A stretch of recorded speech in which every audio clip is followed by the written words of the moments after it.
¿Qué harías si estuvieras en una isla desierta? A ver si contestan. ¿Qué pone? Non zaudete. Buah, ¿Qué ese es? es euskera fijo, tú. Tú ¿Sabes? hazme caso, que yo me sabía el nornorinor y toda la pesca. ¿Y qué quiere decir? Creo que pone... ¿Dónde estáis?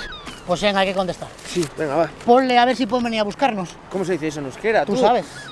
Etorrial Sanchas... Bueno, sí, yo decía Sancheski en las adichas y ya está. Tendrías que haber seguido en el Euskaltegui. Ya te digo, tú vaya tiempos.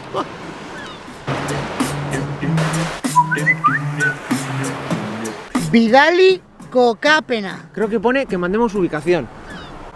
Mira, Scoopy, que ya sabemos euskera. Tú, el lunes nos apuntamos a Euskaltegui fijo, ¿eh?